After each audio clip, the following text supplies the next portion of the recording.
Hi everyone, it's Natalie. Thank you so much for visiting my blog.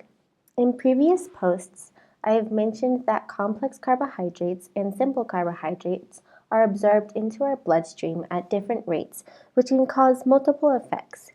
In this video, we are going to look at how carbohydrates are absorbed into the body on a molecular level. So, we'll start off by comparing a coconut, as coconut flour is an essential ingredient in my baking, and a peeps, since it is somewhat that time of year. So, to understand how our food is absorbed, we must look at what the food is comprised of.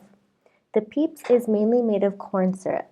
Corn syrup is mostly maltose, which is simply two glucose molecules put together. Our peeps, then, is considered a simple carbohydrate, as it is solely comprised of two glucose molecules. Our coconut meat, on the other hand, is mostly fiber. Fiber is a complex carbohydrate as it has many sugar molecules put together. Now, don't worry too much about the molecular structure here. I just want you to recognize how complex carbohydrates are much larger than simple carbohydrates. So, let's look at how these foods are absorbed in the body. Here we have the stomach, the small intestine, and the large intestine. When we take a microscopic view of the small intestine, we can see that it is not smooth, but rather bumpy with lots of protrusions. These protrusions are called villi. Villi increase the surface area of our intestine, which allows us to absorb more nutrients. Furthermore, each villus has a villi as well. These are called microvilli. But let's zoom out and just look at the cells of our small intestine. Now let me orient you here. The outside of our cell is called the lumen of our gut. Then we have our small intestinal cell and the bloodstream. Now, in the villi of our small intestine, we have what is called a sodium glucose symporter. A symporter is basically a protein in the membrane that brings two different molecules at the same time in one direction. On the other side, we have what is called the GLUT2 transporter, which essentially moves glucose in either direction. So I'm going to show you how glucose is absorbed in general, and then we will look at our two different scenarios. The sodium glucose symporter takes two sodium ions and one molecule of glucose into the small intestine. From here, the glucose molecules are absorbed into the bloodstream by the GLUT2 transporter. Now, keep in mind that there are many other processes going on at the membrane to allow the flow of glucose into the bloodstream, but we won't get too caught up in the biochemistry of our system. Let's look at the absorption of glucose for our two different scenarios now.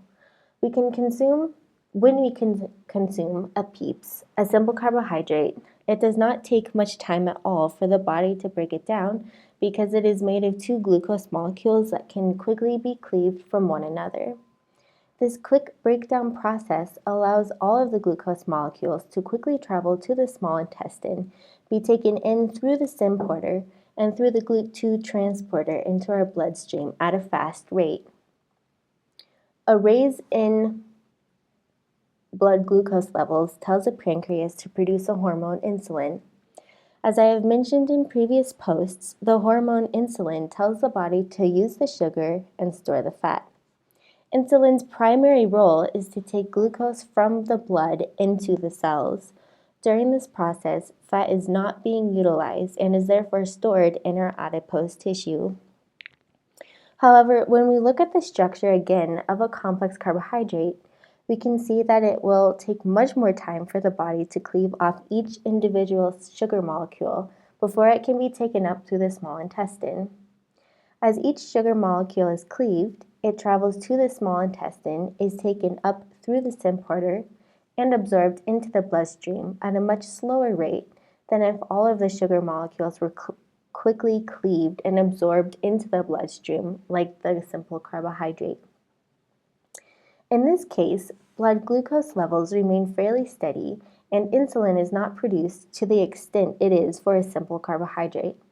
This allows the body to utilize other compounds besides sugar for energy, such as fat. We therefore don't have a storage of fat, but rather utilization of fat.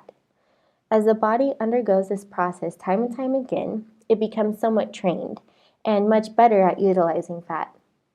Our body then becomes what I like to call a fat burning machine. So as you can see here, we have the ability to change the pathway of our metabolism without the use of any artificial metabolism boosters, just good eats and healthy sweets.